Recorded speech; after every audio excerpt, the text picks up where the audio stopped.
Bien, buenas tardes a todos.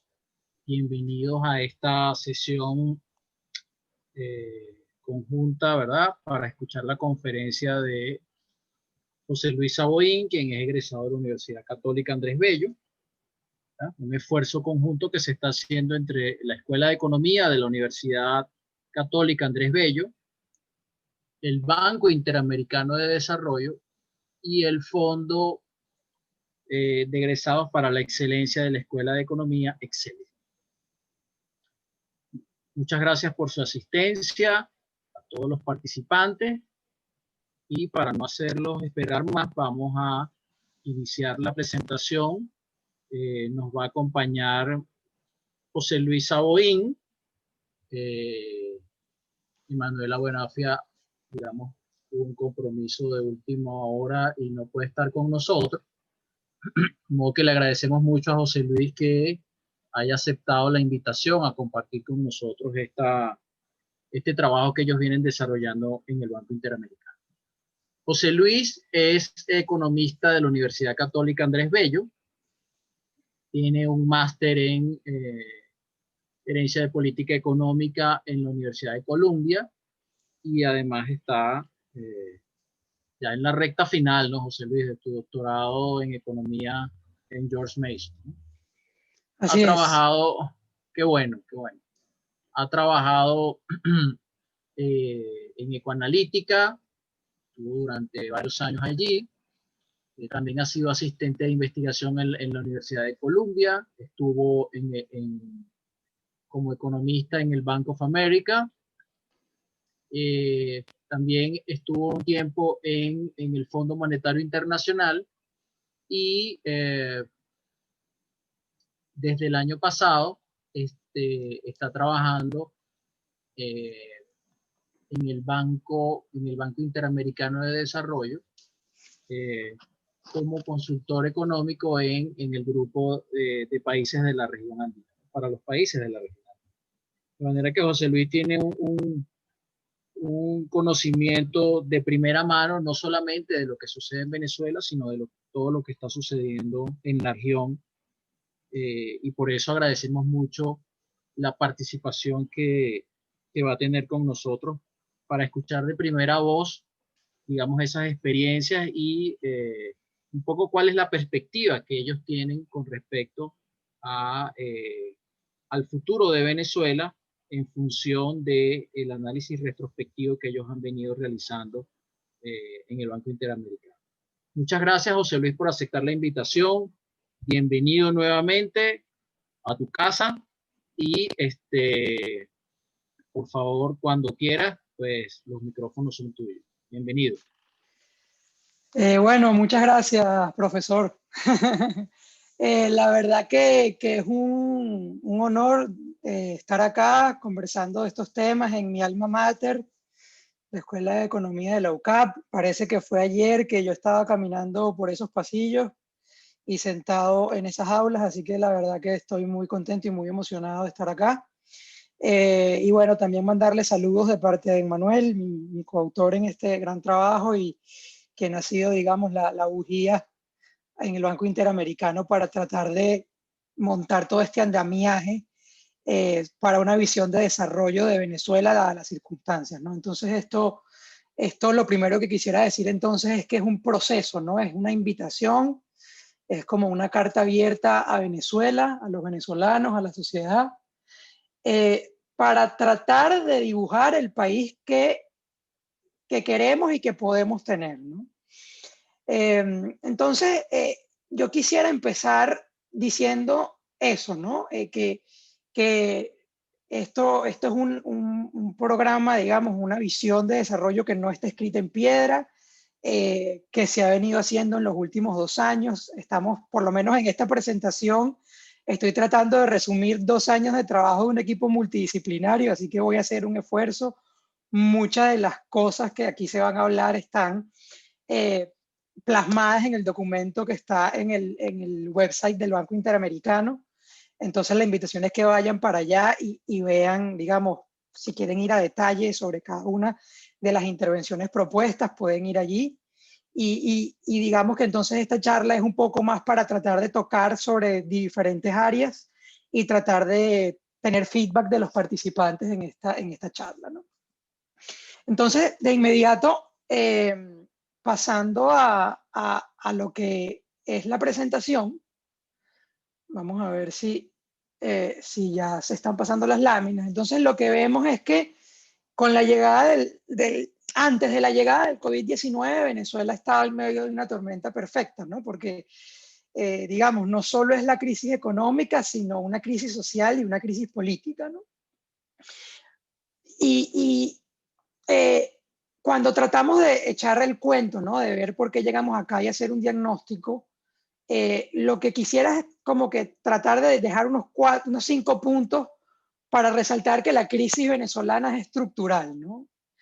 Y no me voy a, digamos, no es mi objetivo en esta presentación hablar del pasado y hacer el diagnóstico. Para eso se puede ir al documento y hay múltiples documentos y expertos y analistas venezolanos que han hecho el diagnóstico de esta situación, sino que me voy a enfocar más en el tema del impacto de la pandemia, el surgimiento de nuevos riesgos y la mirada a futuro, ¿no? Entonces, simplemente para resaltar que hemos llegado para acá por un colapso de la producción petrolera desde 2014, el sector privado se ha minimizado, sobre todo la inversión privada se ha minimizado en Venezuela, pasando del 16% del producto al 2% del producto en 5 años, es decir, no, el sector privado está en el mínimo y esto se puede ver a través de una batería de indicadores que iré comentando más adelante. Al país, a la sociedad se le cerraron las fuentes de financiamiento externo por diferentes razones que muchos de los que estamos acá ya sabemos. Y ante ese cierre de las fuentes de financiamiento, las reservas internacionales se encuentran actualmente en niveles mínimos históricos o niveles mínimos de por lo menos 2 décadas. Y ante digamos, este colapso y este acotamiento, ¿no?, de la economía, no le ha quedado más a la administración actual, a la administración de Maduro, que acudir al financiamiento monetario, ¿no? Y eso ha desembocado en la hiperinflación que está viviendo Venezuela desde el 2017 y que todavía no ha terminado y que ya ha tenido un impacto en la economía y que nos deja una tarea de cómo pensar en ese futuro para Venezuela basado en lo que nos ha dejado la hiperinflación y bueno, toda la serie de medidas que ocurrieron en el pasado para que la hiperinflación ocurriera, ¿no? Entonces la consecuencia es que Venezuela tiene una crisis económica y humanitaria y cuando hacemos, digamos, en el BID tratamos de estudiar qué explica, ¿no?, estas contracciones y cuáles han sido y cuáles son las más altas y qué pasa durante esas contracciones, ¿no? Y lo que vemos es que en el 2019 Venezuela era, si lo ven en el gráfico de la derecha, en el 2019 Venezuela era casi la mayor contracción acumulada de los últimos 60 años, ¿no? Antes estaba Georgia, pero con la contracción esperada para 2020 ya vemos que Venezuela tiene la contracción acumulada más grande del mundo, ¿no? Y eso tiene un correlato social muy importante, ¿no? Y lo que quiero es tratar de como aterrizar lo que ha venido siendo una contracción de esta magnitud, y es que actualmente la pobreza monetaria alcanza el 96% de la población. Estas son cifras de Encovi. 56% de las familias en todo el territorio nacional se quedaron sin alimentos por la falta de recursos, y esta carencia es mayor, casi dos tercios o más de 2/3 de los más pobres. José Luis, disculpa. Sí. Parece que no se ve la lámina por la que vas. Estoy una que dice crisis económica, ¿la ven? Puedes chequear o dejar de compartir y compartir otra vez, que puede ser que haya un problema de sincronía allí Ok, del Zoom. déjame hacer un stop sharing. Y disculpa la interrupción. No, no te preocupes. Déjame ver. Vamos a ver, ok. Share screen. ¿La ven? A ver, yo no la veo, pero internet no es la mejor referencia. Vamos a ver si por el chat alguien nos ayuda. Vamos a ver. Sí, ve, ya la estoy pero viendo, pero la no está en portada. pantalla completa, no está en modo de presentación. Ok, entonces vamos a hacer algo. Si yo muevo acá, ¿se ve la lámina? Ahora sí. Ahora Ok. sí, José Luis. Buenísimo. Entonces, les pediría que para evitar retraso, vamos a dejarla así. Se ve grande, yo creo que ahí se ve. Sí, se ve bien. Sí. Entonces, sí, como les iba diciendo, ¿no? Entonces, la contracción acumulada del producto, la mayor en los últimos 60 años, esto se ha visto, tiene su correlato en una serie de indicadores sociales, ¿no? Como la pobreza monetaria que alcanza el 96% de la población. Casi más de 2/3 de las familias se han quedado sin alimentos por la falta de recursos y enfermedades erradicadas, como por ejemplo la malaria, por poner un ejemplo, han resurgido en Venezuela, ¿no? Entonces, este deterioro social, lo que nos está preocupando bastante en el banco es que eh, está teniendo ya un impacto en el futuro, ¿no? Y sobre todo en el capital humano y en la gente. Entonces, de acuerdo a cifras de COVID, ¿no? Podemos ver que Venezuela está entre los mayores lugares de desnutrición crónica, ¿no? Está lejos de Guatemala, pero es el país que tiene el mayor porcentaje de niños menores de 5 años presentando desnutrición crónica, y eso tiene implicaciones cognitivas a futuro, etcétera, ¿no? La asistencia escolar ha disminuido de forma importante a un punto de que tenemos una proporción de jóvenes, los que ni estudian, ni trabajan, ni buscan empleo, bastante alta, ¿no? Muy similar a los niveles centroamericanos, ¿no? Entonces, eso es algo que nos preocupa mucho y que nos invita a pensar mucho en este salto que se le va a dar a Venezuela, a poner un acento quizás en los temas educativos y de reinserción escolar, ¿no? Entonces, ante esto, lo que viene es la pandemia de la COVID-19, y aquí aprovecho esta lámina para hablar un poco de cómo ha sido la situación de la pandemia, ¿no? Sin tratar de parecer experto epidemiológico ni nada por el estilo. Aquí quiero mostrar unas cifras del Observatorio COVID que están actualizadas hasta hace 2 semanas, pero según vi hoy en la mañana no ha habido un repunte tan importante en los casos. Y es que, si bien aquí se ve en el gráfico de la izquierda los nuevos casos semanales, estos son casos, digamos, el Observatorio COVID es algo que ha venido apoyando el Banco Interamericano, y el Observatorio COVID lo que hace es alimentarse de insumos de la sociedad, ¿no? De las comunidades, etcétera, ¿no? Los hospitales, los líderes comunitarios, líderes sociales que van informando, ¿no? sobre ciertas variables relacionadas a la pandemia. Y estos son, ahí dice nuevos casos COVID-19, pero son casos de infección respiratoria aguda, ¿no? Entonces, si se ve que en el último mes han ido bajando, esto cuando lo vemos es que estamos a nivel de julio, ¿no? Seguimos teniendo nuevos casos de COVID, y esto lo que nos dice es que la pandemia no ha bajado. Pero cuando vemos, digamos, el impacto de la pandemia en el sistema sanitario, por ejemplo, que es, digamos, el principal canal donde la pandemia, digamos, complica la situación sanitaria y económica de los países, es que la ocupación, si bien estuvo en unos picos en septiembre, está a unos niveles de 40%. Las barras azules son la ocupación en salas de emergencia de los principales centros hospitalarios y clínicas, y también los centros centinelas, valga acotar, y de las unidades de cuidados intensivos, si bien está más bajo, está a un 20%. Entonces, la sensación que hay en el país es más bien de indicadores de saturación, como por ejemplo, bueno, quizás es que no hay tanto, digamos, insumos, quizás no es que hay tanto personal, pero a nivel transversal, no es que solo no hay médicos, sino que es que a lo mejor no hay tantas enfermeras, o no hay tantos camilleros, etcétera, ¿no? O administradores de la salud, etcétera, ¿no? No hay agua, no hay electricidad, o hay escasez de los mismos, jabón, etcétera, desinfectantes, tapabocas, ¿no? Entonces, quizás el tema va por allí, ¿no?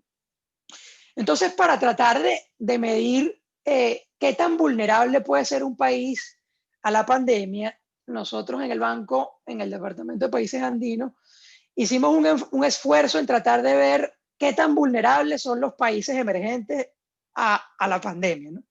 Y conceptualizamos esto, lo voy a explicar rápidamente, si quieren referencias al paper luego se las puedo poner en el chat, pero tratamos de, o sea, vimos que esta pandemia tiene impacto en varias facetas, ¿no? Tiene una faceta externa macro, una faceta sanitaria y una faceta, digamos, interna, doméstica, ¿no? Estructural de los países, ¿no?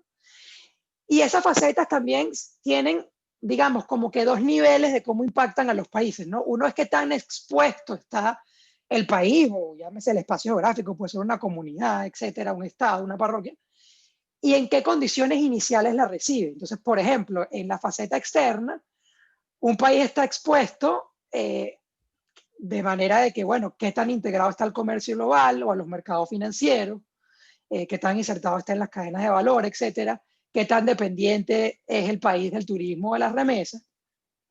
Y desde el punto de vista de las condiciones, ¿en qué condiciones la recibe? Si tiene espacio fiscal, digamos, para apoyar digamos, a las poblaciones vulnerables, si tiene ahorro externo, si tiene capacidad de endeudamiento, entre otros indicadores, ¿no? En cuanto a la faceta sanitaria, también hay temas de exposición. Entonces, hemos visto, digamos, los expertos en este tema nos han demostrado que, bueno, las poblaciones, la gente de la tercera edad, la población mayor de 65 años, qué tan denso, digamos, son las ciudades, la densidad poblacional en las grandes ciudades, qué enfermedades latentes como la diabetes, etcétera. Entonces, tomamos, digamos, esos indicadores de exposición y el correlato en condiciones es qué tan preparado está el sistema de salud, como en todos los temas que mencioné anteriormente. Bueno, si está dotado, si tiene, por ejemplo, ante situaciones de emergencia, hay plantas de electricidad, etcétera. Pero también si tiene como aprendizaje de situaciones previas, ¿no?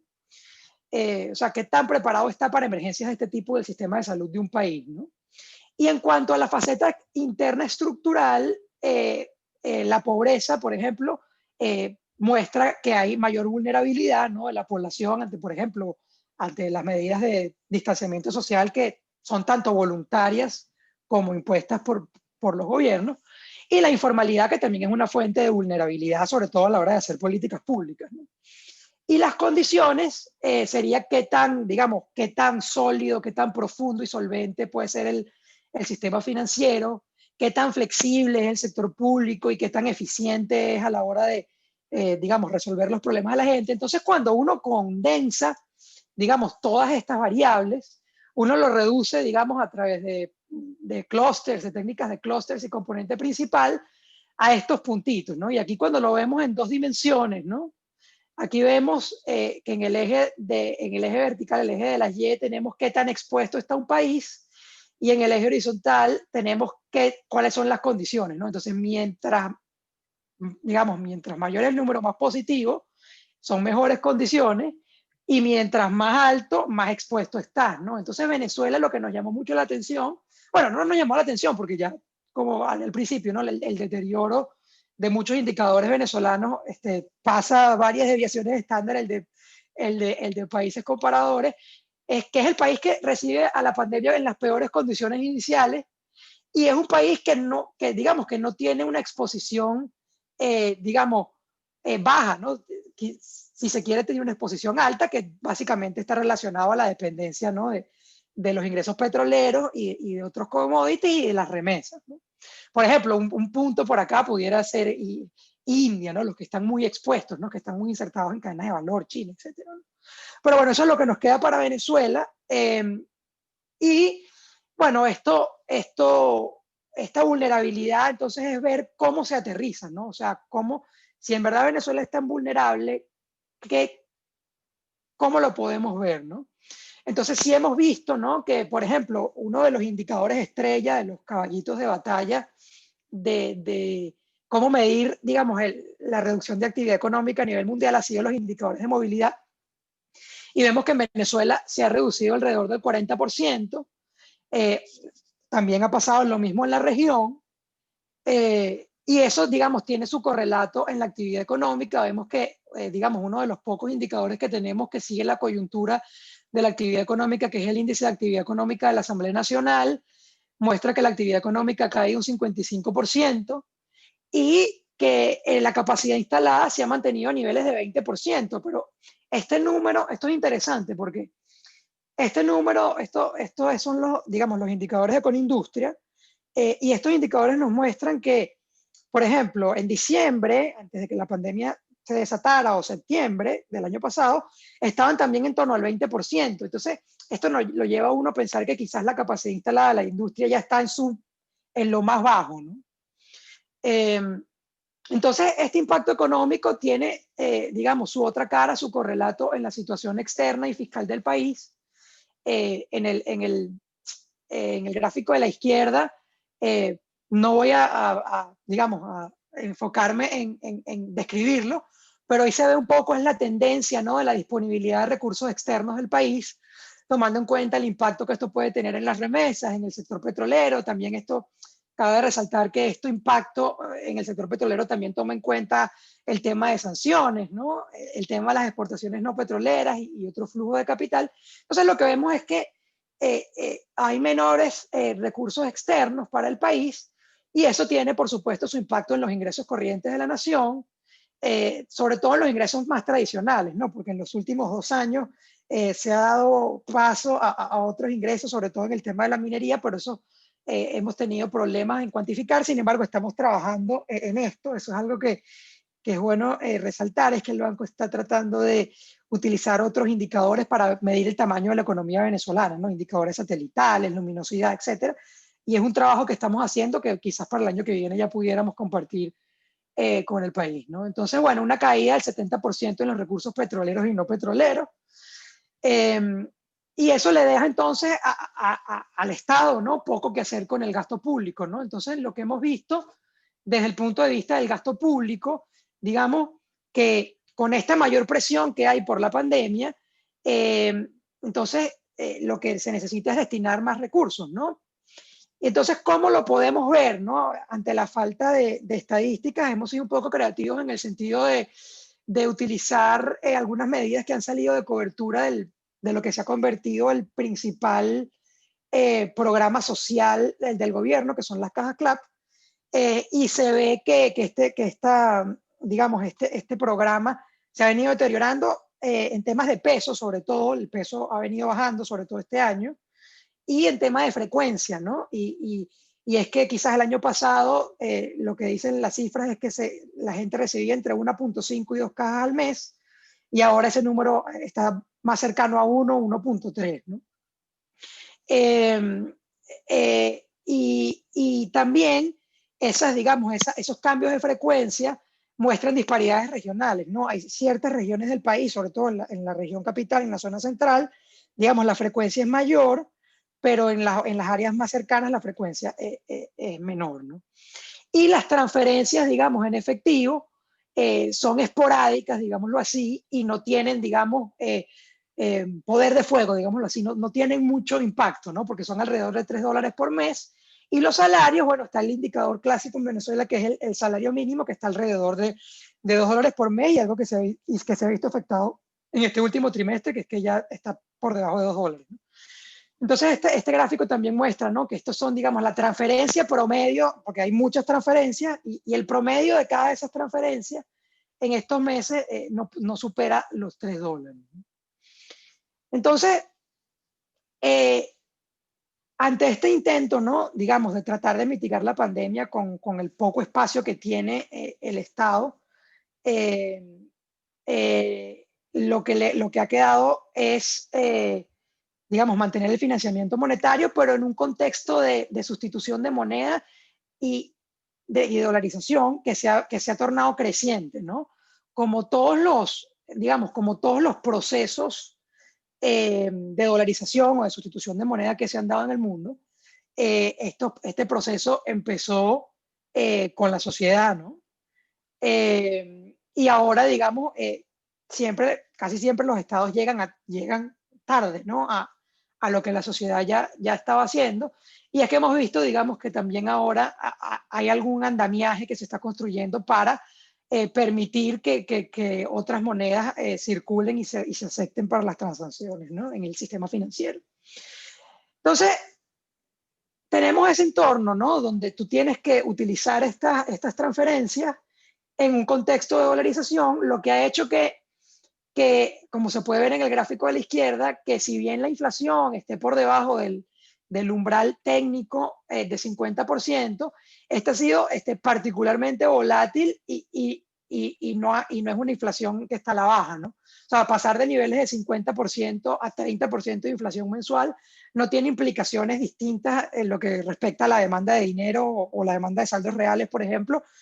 Por ejemplo, en vez de ser quizás 2 días en que te tardas de deshacerte del dinero, a lo mejor te tardas 3 o 4 días. Entonces no hay mucha diferencia. Y entonces esto es lo que hemos visto en este último trimestre del año, ¿no? Que hay un aumento estacional del gasto por, digamos, los bonos de fin de año, los aguinaldos, utilidades, etcétera.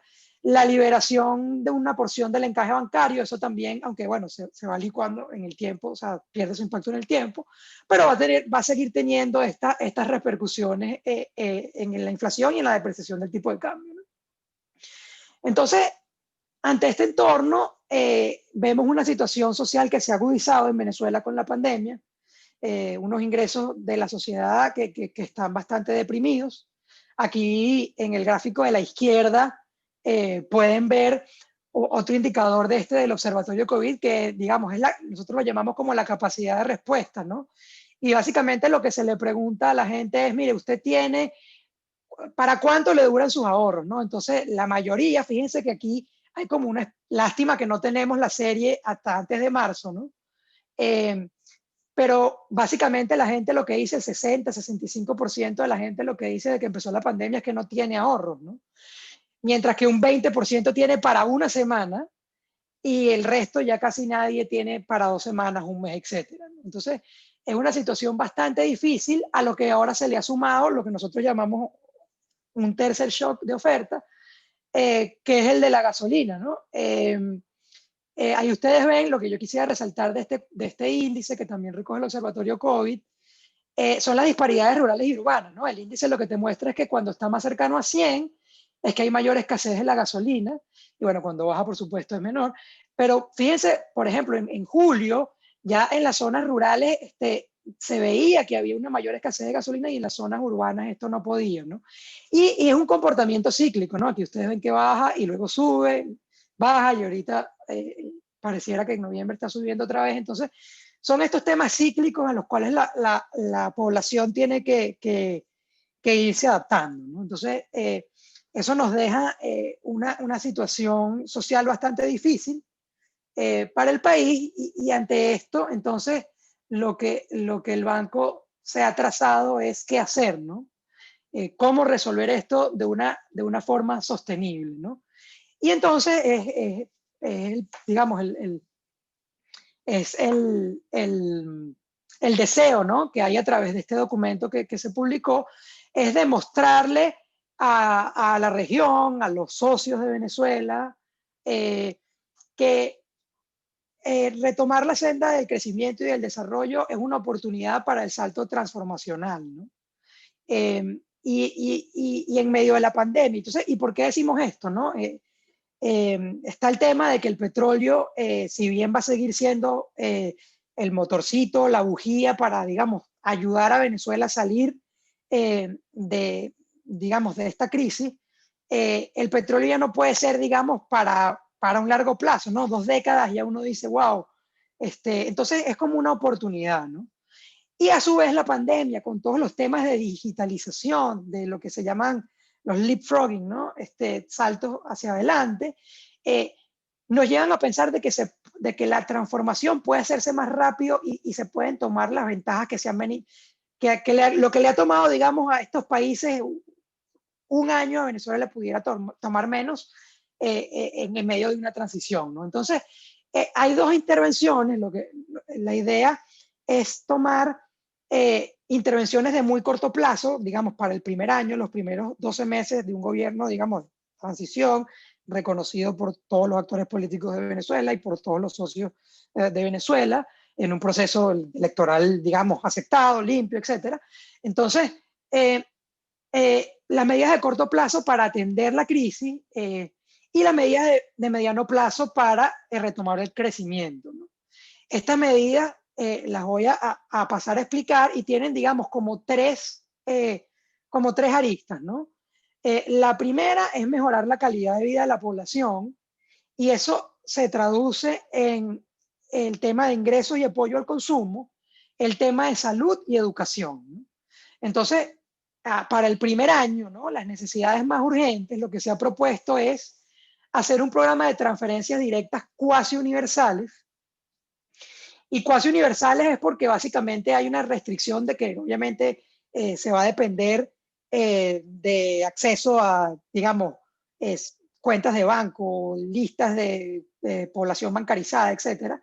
Entonces aquí hay dos temas, ¿no? Que es que si bien Venezuela tiene un porcentaje alto de bancarización, no todos están bancarizados. Entonces, una de las, digamos, de las propuestas es hacer estas transferencias cuasi universales, poniendo énfasis en los hogares y a mujeres de mayores de 18 años, ¿no?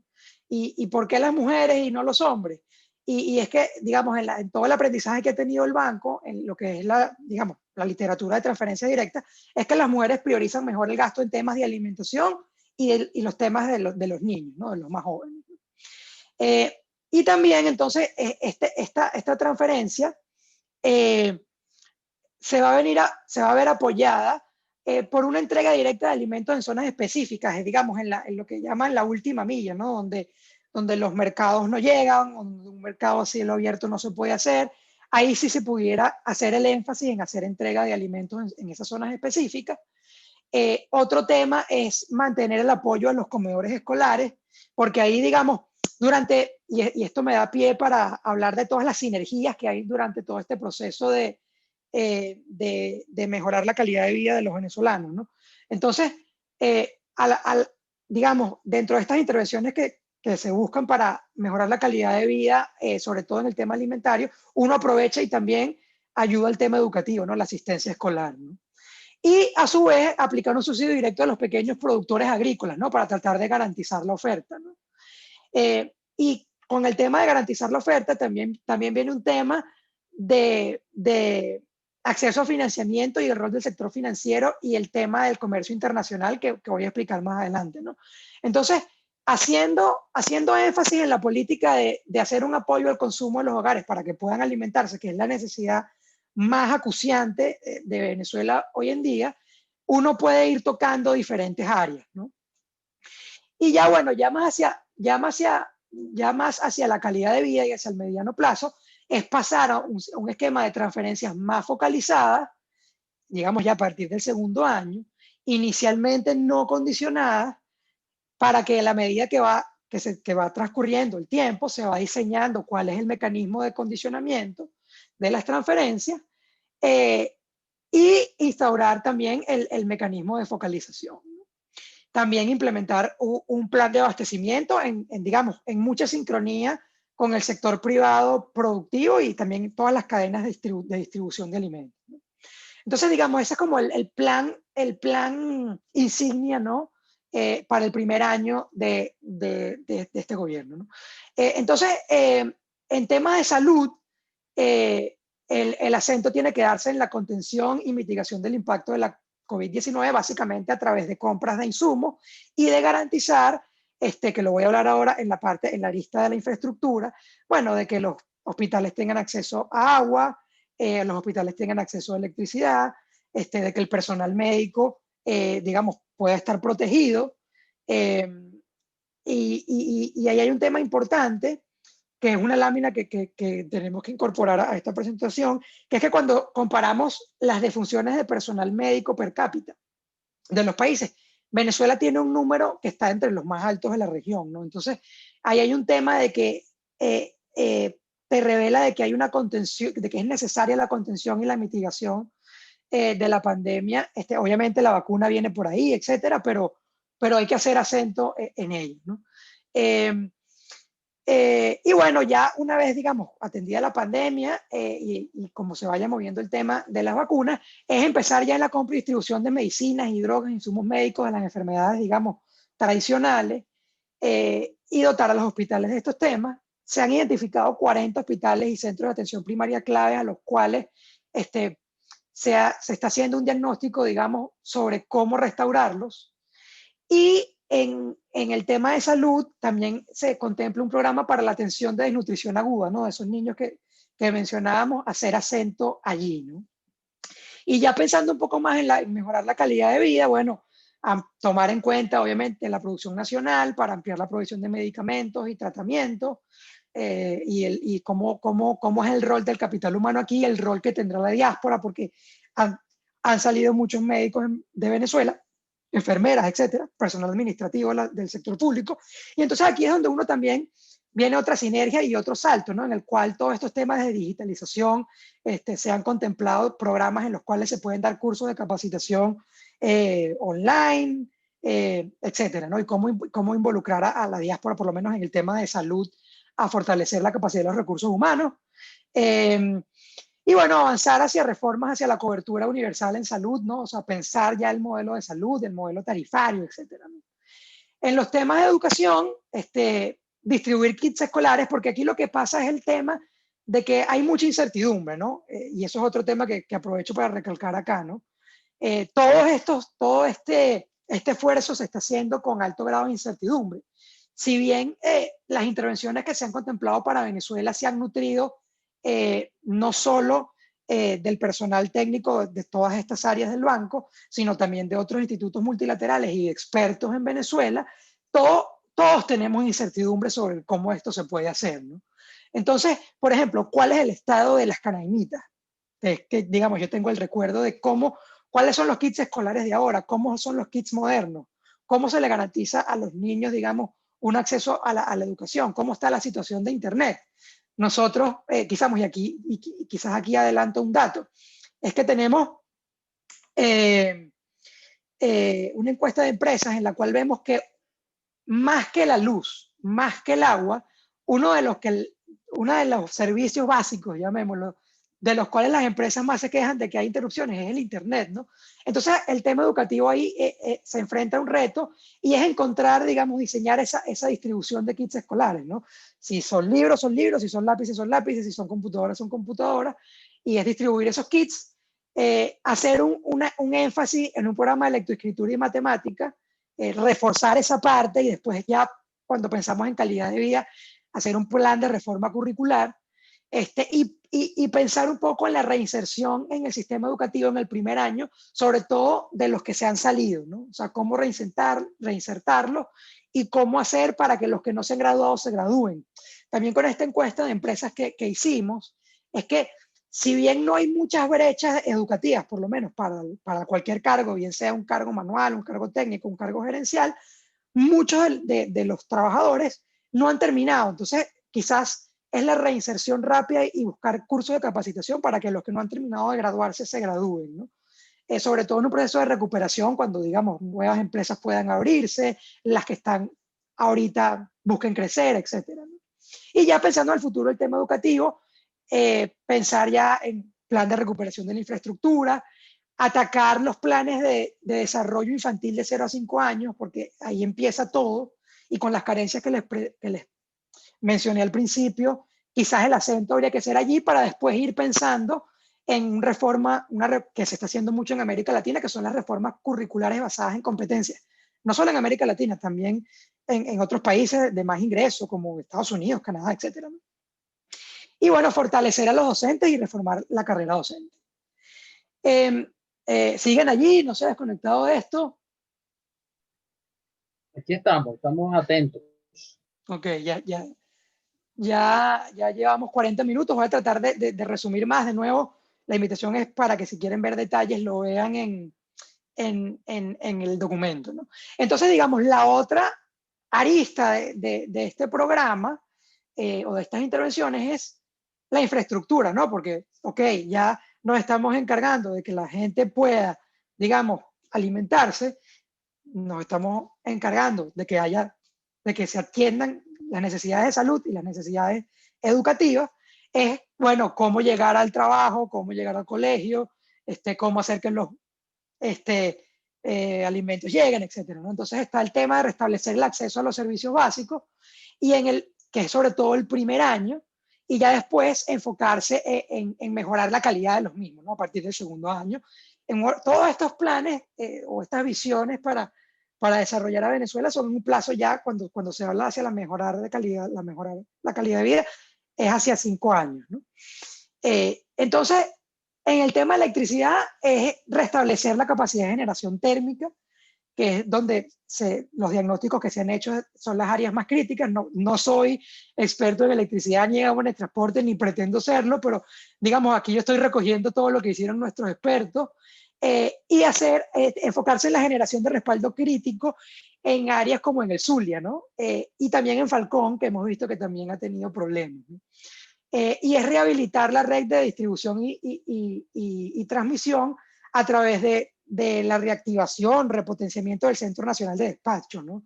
Y para eso tiene que hacerse unas auditorías técnicas muy importantes para poder entonces, si bien se tiene una noción de esto, esas auditorías la palabra auditoría se va a escuchar mucho cuando se inicie la recuperación, porque básicamente cada sector necesita lo que llaman rapid assessments, ¿no?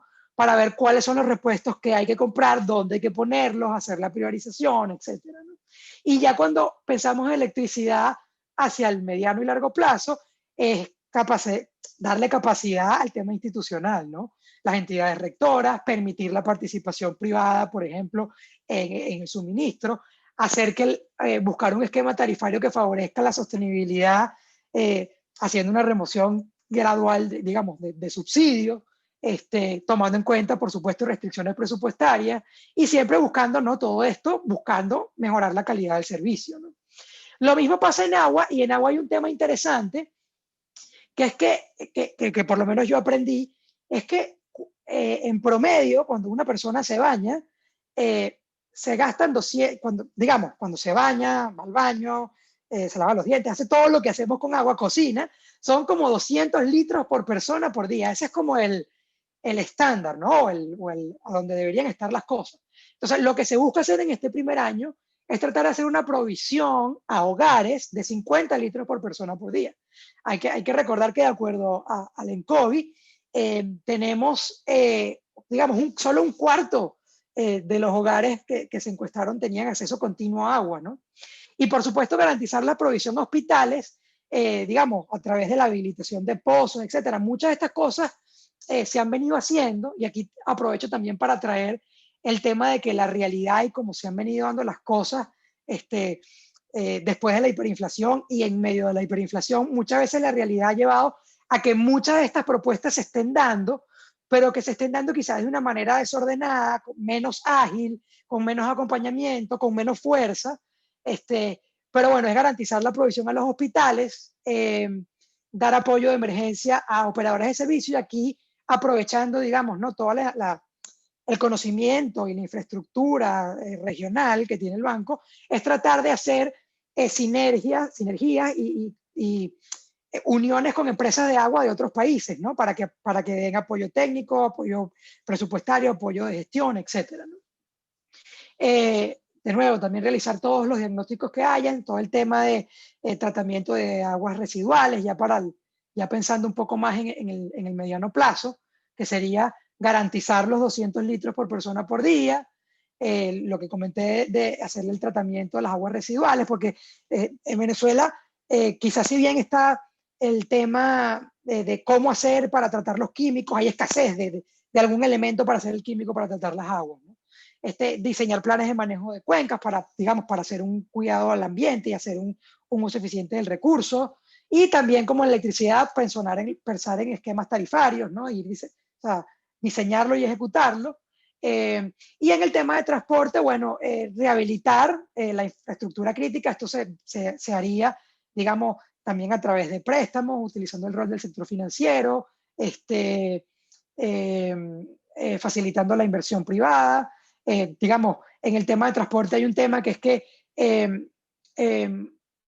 lo que hay es escasez, digamos, de repuestos, etcétera, y muchas veces los transportistas quizás tienen los recursos, pero es muy difícil o el tema arancelario, también las restricciones que se han venido dando a la vista de las sanciones, etcétera. Entonces es tratar de agilizar todo eso, renovar y reparar la flota, garantizar la operatividad de puertos y aeropuertos, y aquí otra vez vienen las sinergias, ¿no? Para poder, digamos, en el primer año, para poder traer los alimentos que no pueden ser proporcionados digamos, por la industria local. Oye, el tema de transporte tiene que, digamos, la infraestructura tiene que estar, digamos, lo más operativa posible para que pueda haber agilidad en ese proceso, ¿no? Para que no haya falla de oferta, digámoslo así, resumámoslo así. Entonces, bueno, al futuro ya pensar en planes viales, etcétera. Y entonces viene la última arista que está compuesta en dos partes, ¿no?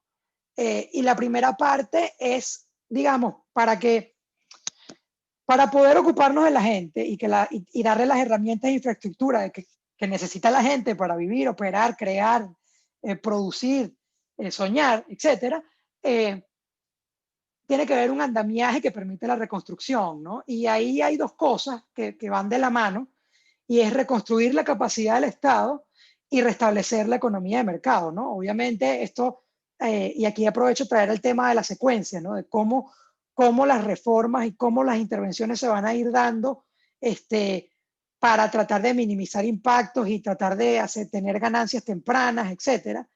Entonces, muchas cosas van a ocurrir al mismo tiempo, pero de las que tienen que empezar a ocurrir desde el principio es, digamos, es restablecer los derechos de propiedad, es dar señales claras a la gente, sobre todo, de que, bueno, de que su esfuerzo vale, de que su esfuerzo va a ser remunerado, de que si uno quiere asumir un riesgo e invertir, eso va a estar protegido.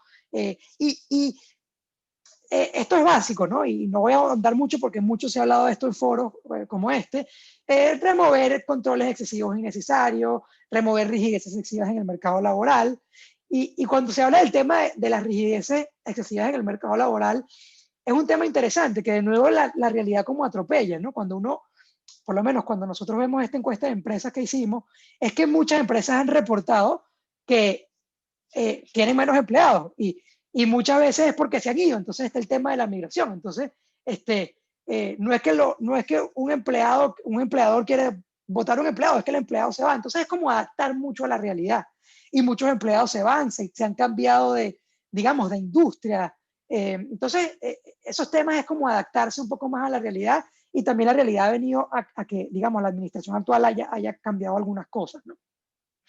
Es muy importante reinstaurar un marco regulatorio para la competitividad a través de como consejos de promoción de inversiones, agencias regulatorias que busquen aumentar la calidad y la oferta de bienes, el tema de la productividad, un Consejo Nacional de Productividad como hay en Chile, que le dice a los empresarios y al Estado, mira, aquí es donde están las fallas de productividad, etcétera, ¿no? Entonces, ir pensando en todo eso, volver quizás a marcos regulatorios anteriores.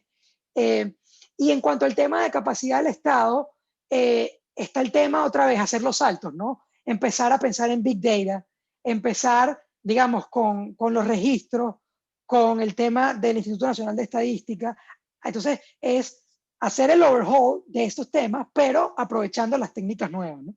Eso también se dice que ya se está utilizando en Venezuela, pero no, digamos, hay que como que garantizarlo, ¿no? Institucionalizarlo para que todos los gobiernos puedan tener acceso a esto, y que hayan métodos de aprendizaje de políticas, ¿no? Porque, digamos, en el primer año, todas estas herramientas tienen que utilizarse para detectar qué bien se está implementando una política, cómo se puede mejorar, proveer de información estadística a la toma de decisiones, y todo eso, la transparencia es muy importante, ¿no? Por supuesto, hay que regresar a la transparencia en el manejo de las finanzas públicas. Hay marcos legales anteriores que se pueden tomar en cuenta. Todos estos temas, ¿no? Temas que se han discutido, todo el tema de devolver facultades a instituciones autónomas, por ejemplo, el Banco Central, tantas que hay por allí, ¿no? Hacer evaluaciones y auditorías de empresas públicas, pensar en el manejo eficiente de las empresas públicas, pensar a través de todas estas auditorías, etcétera, cuáles son las empresas públicas. Y aquí también hay riesgos, ¿no? A lo largo de todas estas cosas hay riesgos, por lo menos en el tema de salud, dejen que me desvíe un poquito, están los consejos, o en el de educación, el tema de consensos entre profesores en cómo vamos a reformar el currículum, por ejemplo, el currículum docente y el currículum de los alumnos.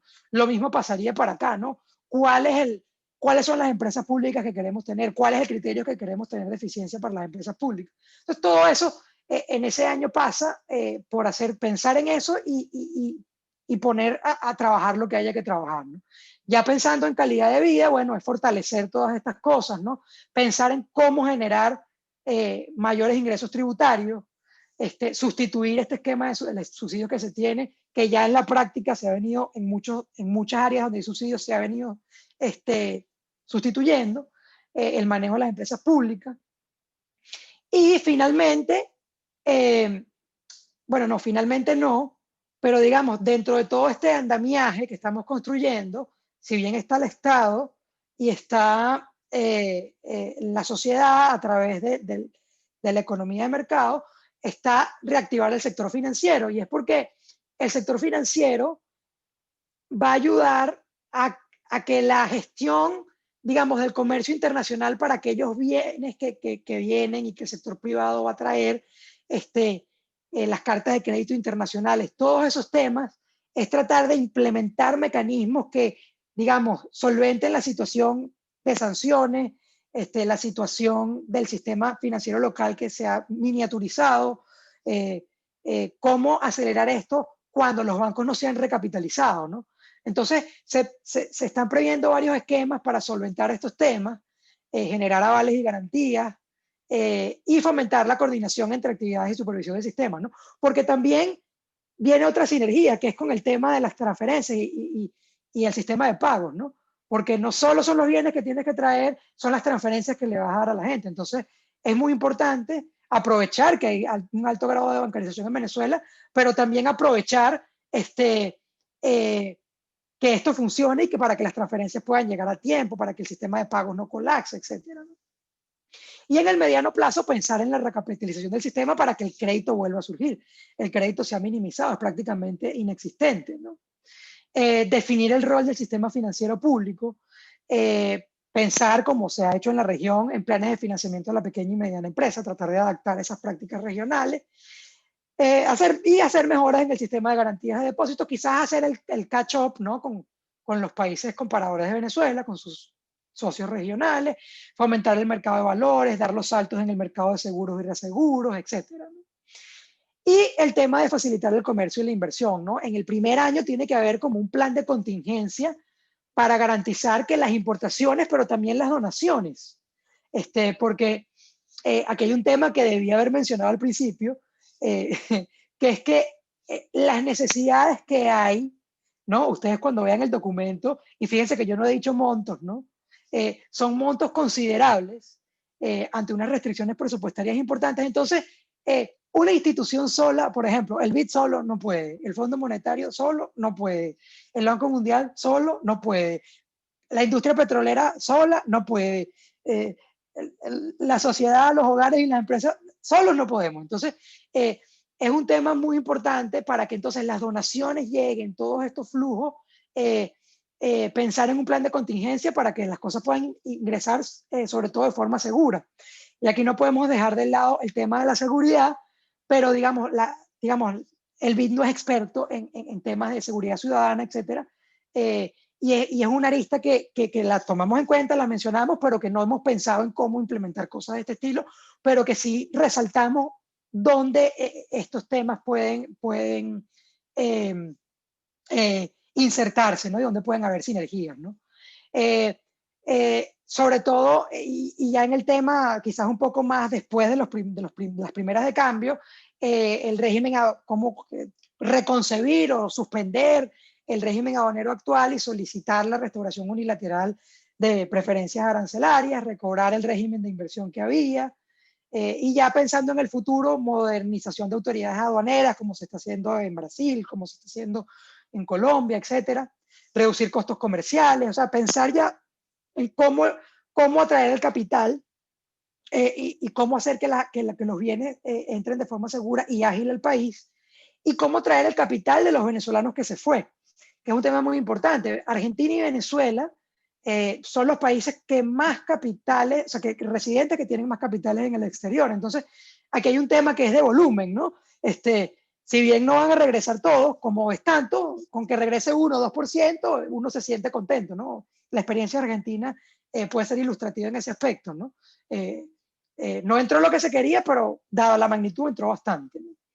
Y bueno, para, digamos, cerrar este andamiaje, para la reconstrucción, y con esto cierro, que ya vamos a llegar a 1 hora, lo que dije al principio, ¿no? Reactivar el sector petrolero, ello requiere hacer los rapid assessments de infraestructura, hacer la auditoría integral a PDVSA. Importante es conectar los pozos que están perforados, pero no conectados, ¿no? Que eso son ganancias rápidas en términos de producción.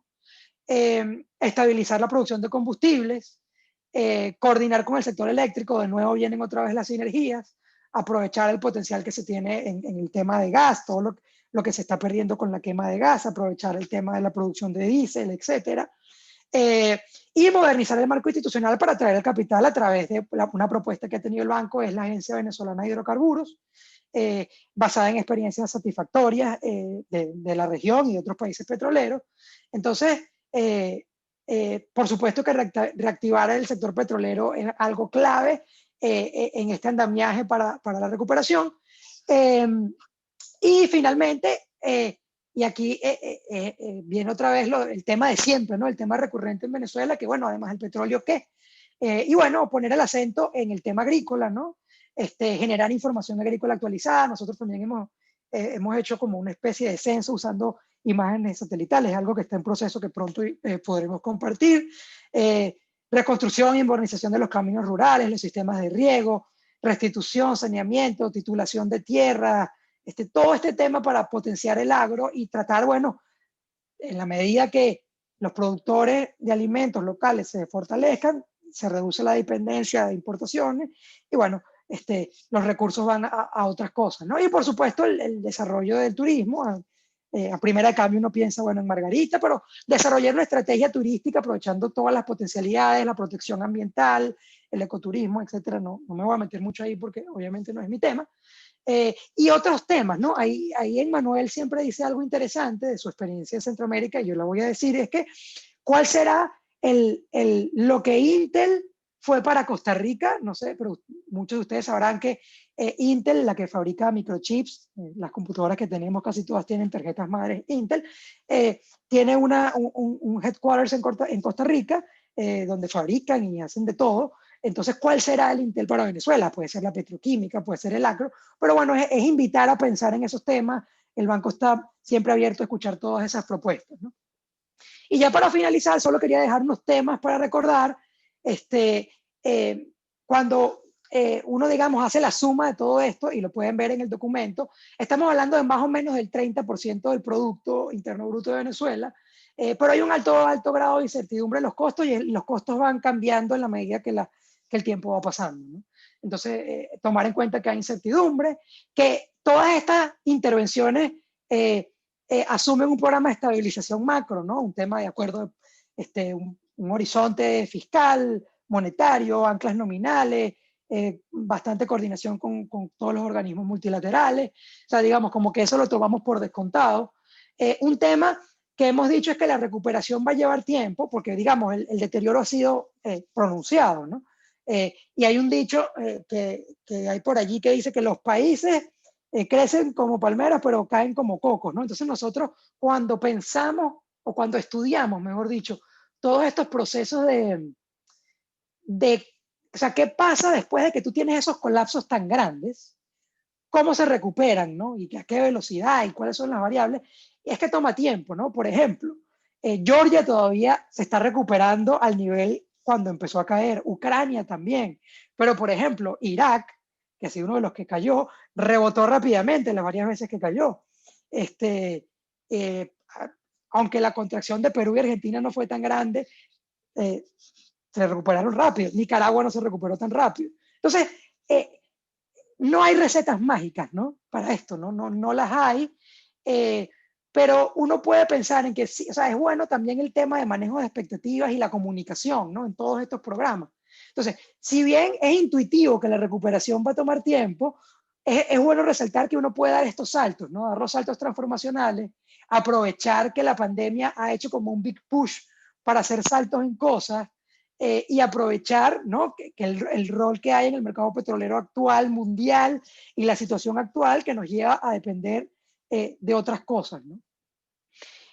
Lo que dije al principio, que las necesidades sobrepasan la capacidad individual de cualquiera, nadie solo puede, nadie solo puede. Y que hay una necesidad importante de garantizar ejecución de proyectos, y esto, de nuevo, es un tema transversal, ¿no?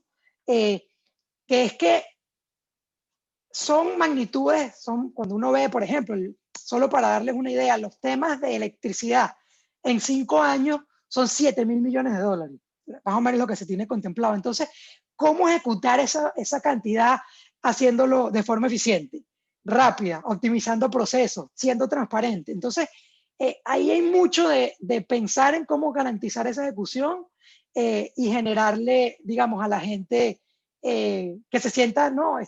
Empoderada y activa en ese proceso y no se sienta defraudada o estafada, ¿no? Y con eso lo dejo, me pasé un poquito, pero bueno, son 2 años de trabajo en 40 y 50 minutos.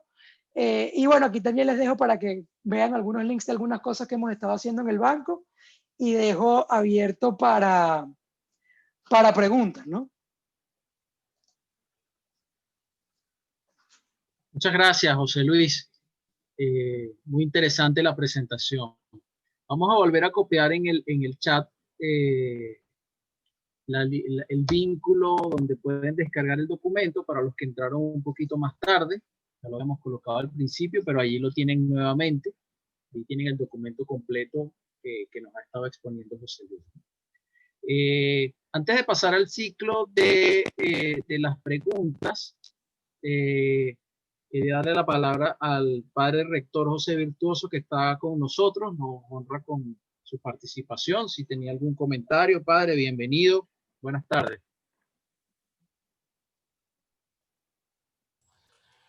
Muy buenas tardes. Yo tengo que decir que me siento muy en sintonía con este gran trabajo que nos presenta el BID. Leí el documento hace ya algún tiempo. Es un documento que, como muy bien señala José Luis, se ve que hay un gran esfuerzo en articular datos que el propio BID pues ha ido promoviendo su construcción, entre ellos, bueno, todo lo que es en COVID, pero también allí hay toda una serie de referencias en las cuales pues también está vinculado, bueno, con organizaciones con las cuales hemos trabajado conjuntamente en la UCAP. Entonces, bueno, me siento muy reflejado. Pero también este es un trabajo que intenta recopilar, bueno, mucho de lo hecho en los grandes planteamientos de Plan País. De tal manera que siento que es una sistematización. Es decir, yo lo estoy leyendo y digo, bueno, es una sistematización, profundización, extensión de todo lo hecho en Plan País. Entonces, de alguna manera, este plan, esto que se nos presenta hoy, es la continuidad de todo un conjunto de esfuerzos. Efectivamente, quizás lo que comparto en esta, con lo que algunos han señalado allí, es todo el tema de la gobernabilidad, ¿no?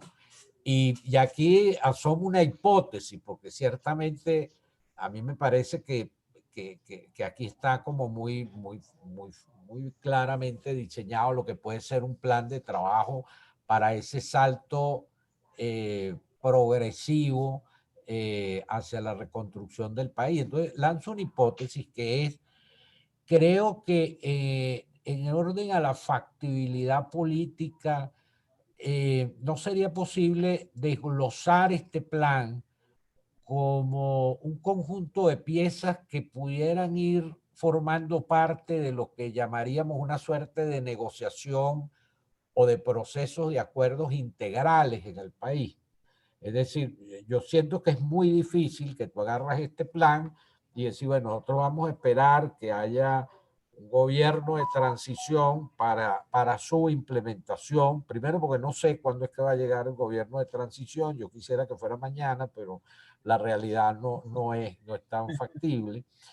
Y quizás un gobierno de transición va a estar más preocupado por otras muchas cosas que tienen que ver, entre otras, con el orden, la estabilidad institucional, etcétera, etcétera. Entonces, yo pienso si uno pudiera tener la habilidad de descomponer esto como un conjunto de piezas que pudieran formar parte eso de un plan integral o de un plan procesual, más que un plan procesual de posibles acuerdos que se pudieran ir desarrollando. Yo siento que el país va a entrar en esa onda. Digamos, tengo la hipótesis de que el país va a avanzar en esas posibilidades, porque al gobierno de Maduro le conviene, porque creo que la situación del país es tan aguda y tan ingobernable que, bueno, algunas respuestas tendrá que ir dando. La comunidad internacional al gobierno de Maduro necesita algún apoyo de la comunidad internacional, y por otro lado, bueno, pues creo que también hay impulsos desde la sociedad para avanzar en eso. Entonces, si se estableciera una posible dinámica en este sentido, esto pudiera formar parte como de una agenda procesual organizada como en bloques, que pudiera ir siendo negociada progresivamente, ¿no? Y que pudiera como conformar ese largo camino de construcción, pensando pues eso, en la gobernabilidad de todo esto. Bueno, porque creo que este instrumental es muy valioso en esa dirección. Bueno, hasta ahí, muchísimas gracias y bueno, muy atento a todos los comentarios. Muchas gracias, padre. Si quieres contestar de una vez, José Luis, hay una pregunta muy relacionada con esa, que más o menos que hace Orlando Guedes y va en la misma línea, ¿no? Dice que el enfoque es valioso, pero el problema es de gobernanza, ¿no? ¿Cómo se van a administrar estas ayudas bajo la administración Maduro? Pone él en el chat, si se tuvieran que administrar bajo esa administración, ¿no? Para la redundancia. Y bueno, hay otras preguntas, pero si quieres vamos contestando esas que están como que vinculadas, ¿no? Mira, y suscribo las palabras del padre Virtuoso, ¿no? Esto es un proceso. Yo creo que la palabra es un proceso, y es un proceso de la sociedad venezolana. Esto es una carta abierta para que dibujen allí lo que hay, ¿no? Construir sobre cada una de estas piezas de este rompecabezas, ¿no? Ahora, los retos de implementación, yo creo que lo importante allí, sobre todo cuando me pones esa tan difícil de hacerlo bajo la administración actual, y es llevarlo mucho a la realidad de la gente, ¿no? O sea, cuando hablamos de electricidad, hablamos de agua, son las necesidades y son las cosas que hay que hacer, ¿no? Aquí es una visión sustentada en criterios técnicos, expertos en agua, en este caso. Entonces, es llevar ese mensaje de realidad, de necesidades, a un debate abierto, a un debate de ideas. Y para su implementación, lo que se requiere, digamos, es tomar en cuenta criterios de eficiencia y de transparencia. Yo creo que lo mejor que puede ocurrir a la hora de implementar cualquier programa, más allá de que, por supuesto, necesitas tener unos cuadros técnicos, y qué se puede ir haciendo, como decía el padre, ¿qué se puede ir haciendo ahorita? Bueno, tienes que formar cuadros técnicos. Oye, para que, mira, este programa trate de ejecutarse de la manera más transparente y más eficiente posible. Entonces, es una pregunta bastante complicada, ¿no? Porque se necesitan expertos, ¿sale? El tema, digamos, de licitaciones, a quién se le asigna cierta obra. Entonces, ¿cómo pudiéramos facilitar ese paso de una licitación si no hay, digamos, un proceso muy verificable? Bueno, pudiéramos traernos a una empresa de agua de otro país que sabe cómo es la cosa y quizás es pública y entonces uno es auditable, etcétera. Entonces, hay oportunidades, hay maneras de hacerlo. Y siempre, yo creo que el secreto vendría siendo hacerlo con la verdad, con criterios técnicos, muy de cara a la realidad y con el acompañamiento de la gente, ¿no? Con una estrategia de comunicación. Mira, aquí estamos resolviendo un problema, ¿no? Un problema de todos y sobre todo las generaciones futuras, que es que ya están viendo el impacto, ¿no? Ya se está viendo el impacto.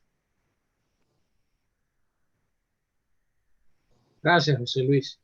José González pregunta, ¿con la deuda externa venezolana es factible esperar que el dinero para la reconstrucción venga a través del crédito? Y si fuera el caso, ¿qué condiciones podrían imponerse a Venezuela para obtener ese crédito?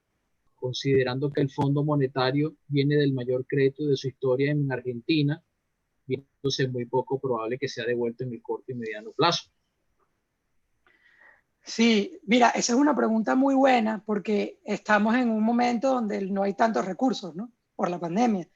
Eh, Ahora está el tema de la deuda y bueno, yo como estoy hablando en nombre de una institución acreedora, no me puedo meter a decir nada sobre el tema de la deuda, pero lo que sí puedo decir es que hay que darle un tratamiento integral a la deuda de Venezuela, ¿no? Obviamente Venezuela no puede hacer frente a esas obligaciones. Entonces, hay que darle un tratamiento, hay que basarse en experiencias anteriores, tomar en cuenta sobre todo que esta no es la Venezuela de 1970, no es la del 90, ni es la del 2010. Esta es otra Venezuela, este es otro mundo. Pero sí, o sea, sobre todo lo que hemos visto, ¿no? Y esto lo digo ya un poco más a título personal, ¿no? Cuando he participado en todas estas reuniones, es que hay mucho interés, ¿no? Por parte de toda la comunidad internacional, toda, de todos los países, de todas las tendencias políticas y ideológicas, en ayudar a Venezuela. Entonces eso es, digamos, una carta que uno tiene a su favor a la hora de que haya solidaridad con Venezuela. Entonces, simplemente lo que hay es que a empezar a transitar el camino, ¿no? Del diálogo, del debate de ideas, de soluciones, pensar en soluciones a los problemas de la gente.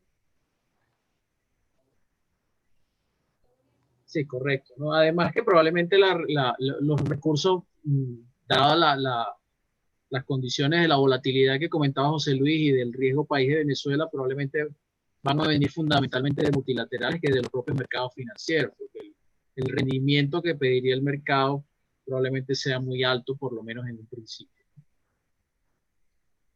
Orlando también hace otra pregunta sobre los venezolanos que están en el exterior. ¿Ha pensado el Banco Interamericano incorporar en sus planes de ayuda a los 5 millones de emigrados que tiene Venezuela? Mira, el tema de la migración es súper importante, ¿no? Porque, ¿qué es lo que pasa? Eh, la migración te ha ayudado también a este tema de las realidades, ¿no?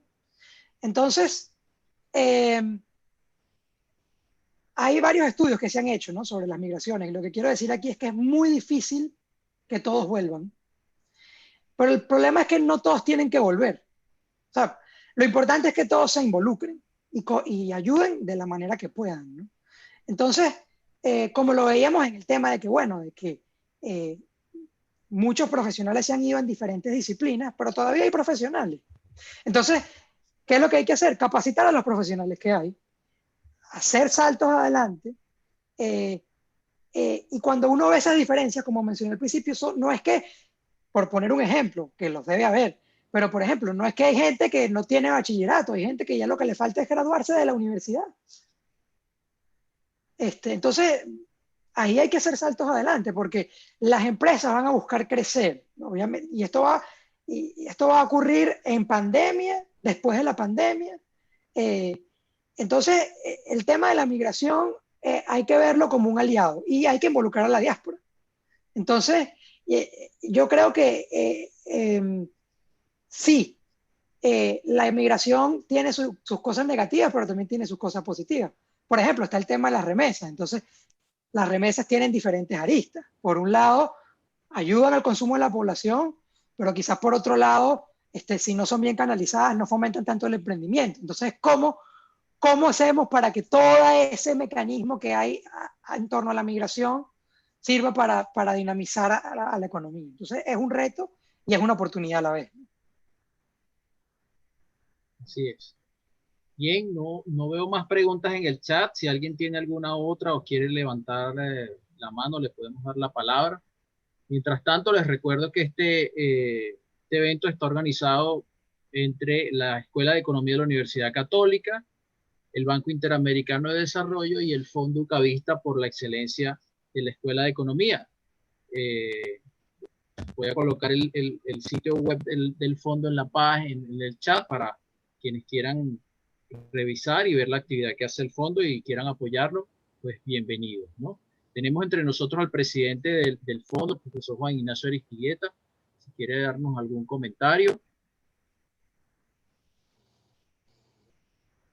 Muchísimas gracias, Luis. Bueno, de nuevo, felicitaciones. Muchísimas gracias, José Luis, por tan excelente presentación. Tal como lo planteó el padre virtuoso, el reto de sacar a Venezuela de donde se encuentra, a donde debería estar, es gigantesco. Y los retos que son de ese tamaño hay que irlos fraccionando en cosas que se puedan ir cumpliendo para que efectivamente se puedan materializar, ¿no? Porque cuando son así de grandes, son muy complejos, ¿no?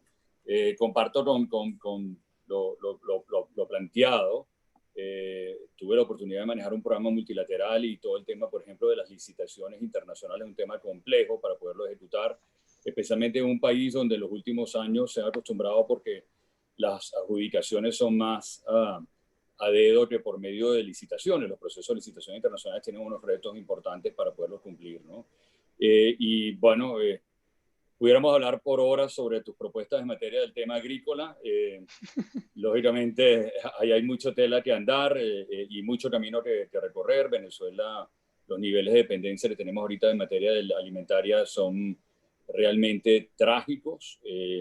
Los niveles de cosecha que vamos a experimentar en el 2020 son récords históricos a la baja y creo que no ha tomado conciencia el venezolano de lo que significa un país con esa situación de reservas internacionales tener una dependencia de alimentos del 90% del exterior, ¿no? Es un tema de una vulnerabilidad realmente crítica. Cualquier cosita nos pone a nosotros en una situación realmente de hambruna masiva, ¿no? Entonces, son temas muy delicados y, bueno, estamos a la orden para poder apoyar. Muchas gracias, José Luis, como egresado, por apoyar esta actividad de la escuela y del fondo. Y, bueno, esperamos poder seguir contando contigo para futuras actividades del fondo Excelecon. Saludos.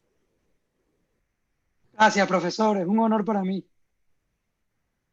Gracias, José Luis. Gracias, Juan Ignacio. El decano de la Facultad de Ciencias Económicas, el profesor Ronald Balsa, quien tenemos el gusto que nos acompañe hoy también. Bienvenido, decano.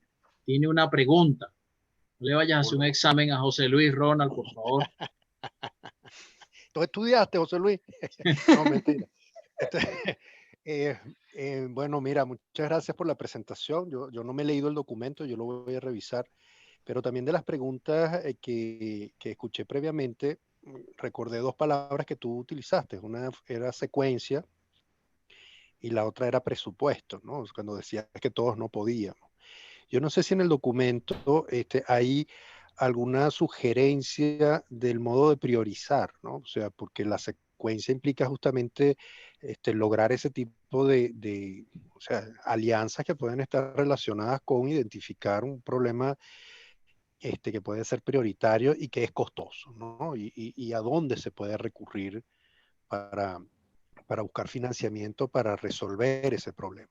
Y por otro lado, de tu presentación entiendo que no todas las soluciones vienen de un gobierno diferente, sino que hay problemas como los que tienen que ver con la educación o con la salud, que pueden estar vinculados con organizaciones no gubernamentales e incluso con empresas privadas, ¿no? Yo aprovechando esta conversación te preguntaría si más que pensar en el financiamiento a un gobierno, que puede tener dificultades para lograrlo, porque no ha presentado cuentas al Fondo Monetario, por ejemplo, los multilaterales podrían tener programas de financiamiento de actividades no gubernamentales que atiendan algunos de estos problemas y que permitan hacer justamente ese tipo de sinergias de las que tú hablabas al principio, ¿no? O sea, acumulando de alguna manera soluciones en un proceso que no dependa de un nuevo gobierno.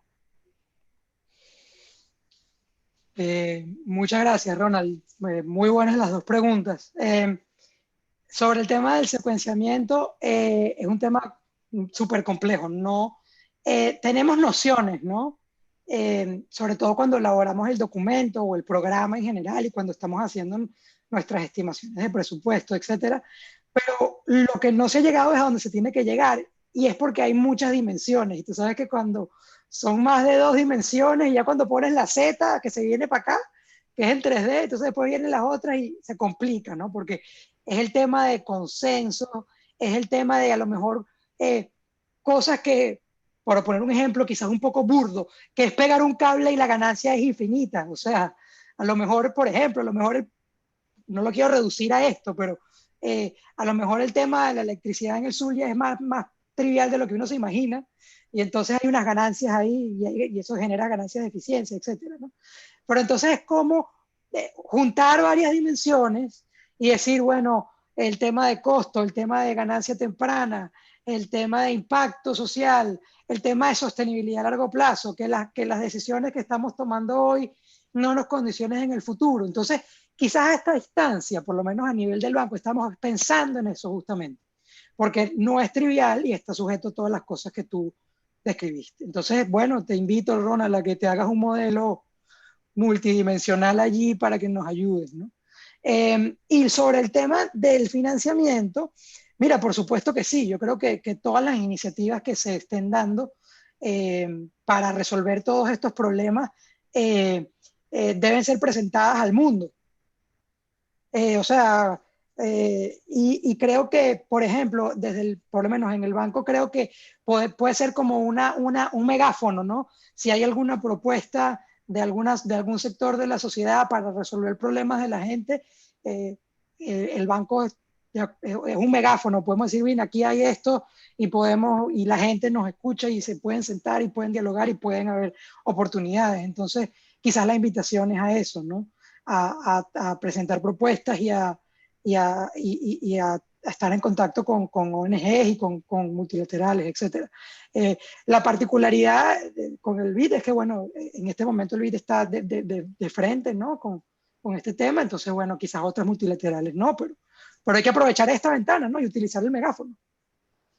Muchísimas gracias, vale. Gracias al profesor Ronald Balsa, decano de la facultad. Hay otra pregunta de Jesús Palacio, profesor de la Escuela de Economía de las nuevas generaciones. Jesús comenta, hace un año se decía que el financiamiento externo podría alcanzar unos 90.000 millones de dólares entre bilaterales y multilaterales. ¿Es factible pensar en un financiamiento de ese nivel, dados los niveles actuales del producto? Que aproximadamente estamos en unos 40.000 millones de dólares. Mira, buena pregunta. Hay un tema allí que es que siempre con las cifras hay un tema, ¿no? Que es que uno dice, si es uno, si son 10, son 10. Creo que ese tema de los 90.000 millones era en un plazo de tiempo, ¿no?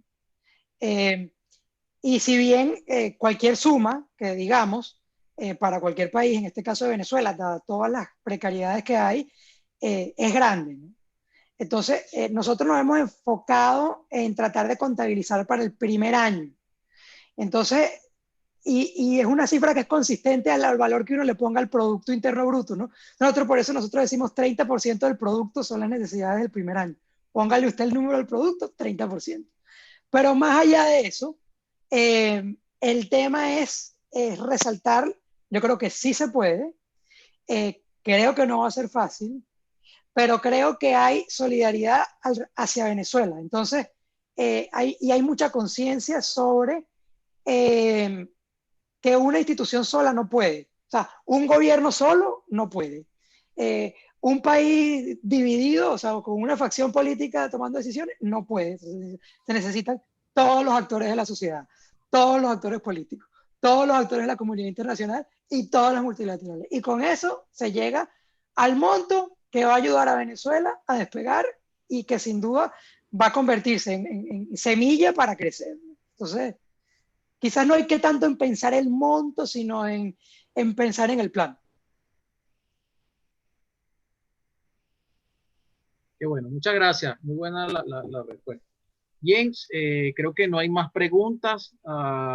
Bueno, Marianne está preguntando, siguiendo la línea de Juan Ignacio, en cuanto a las iniciativas agrícolas, ¿qué mecanismos piensan hacer para hacer factible el financiamiento? Es una pregunta o para José Luis o para Juan Ignacio. Exactamente. Yo voy a hacer una introducción para que Juan Ignacio diga, solo porque hablan puedo hablar de un poco de la perspectiva del banco. Mira, se puede utilizar, digamos, una vez que un gobierno tiene recursos, o sea, dependiendo del préstamo, ¿no? Y dependiendo de quién se reciba, no sé qué, pero una vez que, por ejemplo, si el gobierno recibe recursos del fondo, por ejemplo, que pueden ser para apoyos presupuestarios, o del Banco Mundial, simplemente para poner un ejemplo, ellos pueden destinarlo al proyecto que consideren importante. Entonces, por lo menos en el caso agrícola, nosotros tenemos concebido un plan de subsidio a los pequeños productores. Entonces, por allí pudiera venir un tema de financiamiento, ¿no? Pero queda abierto, ¿no? Queda abierto a los propios productores, gente que se fue de Venezuela y que por alguna cosa, alguna expropiación, alguna deuda, etcétera, se fue. Ahí pueden haber mecanismos que se pueden crear desde el Estado, etcétera. O sea, se puede ser bastante creativo y oportunidades hay. No sé si el profesor Aristigueta tiene algo que comentar, ¿no? Yo lo que recomendaría también, José Luis, es que se aproveche, se han hecho muchos trabajos, algunos inclusive con apoyo de organizaciones de afuera, como uno reciente que culminó la gente de la Universidad de Michigan State, que se hizo conjuntamente con la gente de USAID, y en el cual se elaboraron propuestas de reactivación, eran propuestas muy pragmáticas, con impacto de corto plazo. Lógicamente uno de los temas, aparte de los temas productivos, también hay temas relacionados con el tema de financiamiento, el tema institucional, porque lógicamente reactivar un sector que está tan deprimido y que tiene un problema de que no es como una maquinaria y uno prende e inmediatamente empieza a producir, sino que lógicamente hay un desfase entre las medidas de estímulo y la reacción, porque están todos los ciclos agroproductivos de por medio. Es un tema complejo, pero que está bastante estudiado. Hay mucho de ello en la propuesta de los planes país que se han elaborado, y la idea sería sumar los esfuerzos de todos los trabajos que se han hecho, porque ahí está la respuesta a lo que hace falta hacer en el sector agrícola, ¿no? Estoy de acuerdo con lo que tú planteas en tu documento. Debido a ese desfase que sucede entre el momento del estímulo y el aumento en la producción, por la forma que funciona el sector agrícola, sí hay que contemplar un plan inmediato de importaciones de alimentos, de modo tal de poder cubrir esa brecha en el tiempo mientras el sector agrícola nacional da respuesta, ¿no? Pero hay mucho estudiado, muchas propuestas, algunas ya van andando. Hay unos planes pilotos que se desarrollaron de este proyecto de USAID que ya están funcionando en Venezuela y que valdría la pena capitalizar en esas experiencias para salir adelante. Buenísimo. Gracias, José Luis. Gracias, Juan Ignacio. Bien, ahora sí creo que no hay más preguntas. Nuevamente, muchísimas gracias, José Luis, por el apoyo que nos estás dando con estas charlas para la Escuela de Economía y para el Fondo Ucavista por la excelencia de la Escuela de Economía, ¿no? Que tiene unos objetivos muy claros, entre los cuales están, digamos, precisamente ese, ¿no? Apoyar académica y financieramente a nuestra escuela para mantener los niveles de excelencia que nos han caracterizado y que permiten que egresados como tú dejen en alto el nombre de nuestra escuela, no solamente en Venezuela, sino también en el exterior. Como que nos sentimos muy orgullosos de eso, ¿no? Y Bueno, los invitamos a todos, perdón, a colaborar con el fondo, a que, tomando las palabras de José Luis, solos no podemos, ¿no? Ayúdennos a nosotros a levantar el vuelo para apoyar nuestra escuela. Adelante, José Luis.